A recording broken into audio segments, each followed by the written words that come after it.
Hi there, Lindsay here, the Frugal Crafter, and today I'm going to show you how you can use a stamp positioner to make some really cool backgrounds for your cards. And I wanted to share this card with you today because I used my stamps and my stamp positioner to stamp the backgrounds on both of these panels. These cute little origami dolls are from the blog Zaka Life, and I'll have a link to that on my blog, thefrugalcrafter.wordpress.com, so you can make them if you want. I think they would be so cute to do for Girl Scouts Thinking Day because the dolls are used in the celebration of Girls' Day in Japan, and it's called Hinamatsuri, and you can find all kinds of information online about that, and that was actually our challenge this week at Oriental Stamp Art. So I wanted to share the card I made for the challenge, and I wanted to show you how you can make your very own seamless backgrounds using your stamp positioner and whatever rubber stamps you have. So let's get to it.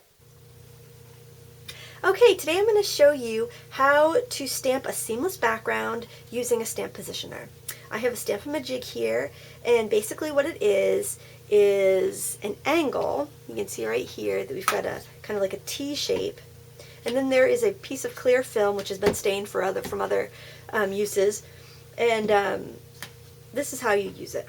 Basically, you just put your T down on your project and you slide the frosted square plastic up against the corner. Then you ink up your stamp. You can use a wooden stamp, but I am using a beautiful offset scallop stamp from About Art Accents. And the thing I love about this is that it's such a timeless design. It's one of the stamps that's never going to go out of style. I'll use it time and time again. About Art Accents and Art & Echo have the most beautiful Asian inspired stamps, and I recommend you check them out. They're just a fabulous company.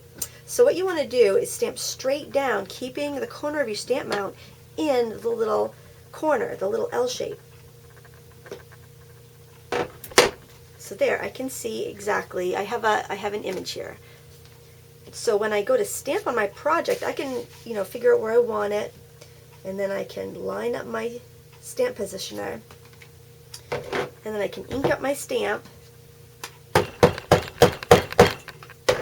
and stamp it right down.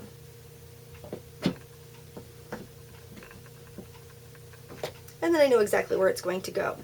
Now I'm going to show you how to do this on an actual good piece of cardstock. This was just a practice. Another thing I want to show you is that if you don't have a stamp positioner, you can simply take a couple Legos, and hook them together so you have like an L. Let me flip that upside down so you can see.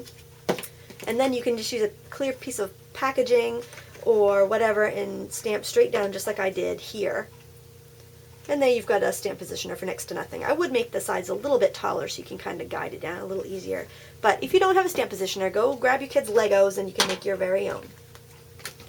Alright, I'm going to use some really smooth yellow cardstock. So the smoother your cardstock, the better design you're going to get. And I'm just going to line up my stamp positioner towards the edge. I'm just going to see if that's about where I want it. I don't want to waste too much paper here. I'm making a background for a card. Okay, that's where I want it to stamp out. Whoops. The only thing is you have to be careful you don't jiggle it. I try to ink up my stamp before I put my positioner down. Okay. And I'm going to stamp my beautiful offset scallops.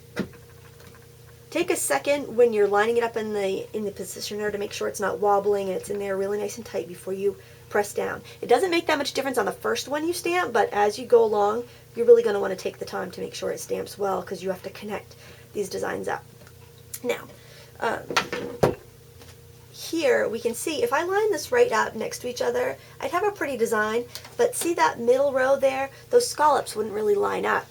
So what I want is a seamless pattern, so I'm going to need to overlap. Now this would be really next to impossible to do with a rubber stamp. It'd even be hard to do with a clear stamp. So I kind of have to get right on top of it. If my head gets in the way, I apologize. But I'm lining it up as good as I can. And then when I ink this stamp, when I stamp down, this side right here to the left as I'm looking down on my stamp, or to the right as I flip it over, that's going to overlap. So I really don't want to add ink to that.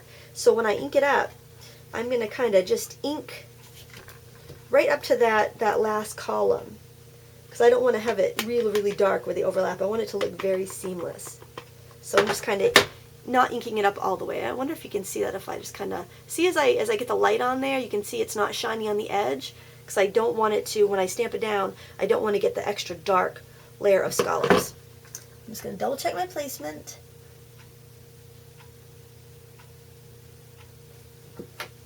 I'm going to very carefully, without shifting my paper or the plastic, line up my stamp positioner. Put the plastic away, and very carefully, see how I'm getting it in there before I even press it down. I'm making sure it's in there nice and tight. Slide it straight down. Now I'm kind of reaching it in front of me a little bit. Normally I would really put my weight into that to make sure I had a good bond. And there we go. You can see a little bit where they overlap, where it's a little bit darker, but you can see how the scallop pattern carries straight through. Now to go underneath there, we're going to need to line up our scallops again, but by overlapping a little bit. So when I go to add my ink, I'm going to make sure I don't add it to the top, probably the top 1/4 inch or so.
There you go. You can see how easily you can tile up designs and make your own background paper just by using either a stamp positioner or a Lego or whatever you have. Thanks so much for watching. Until next time, happy crafting!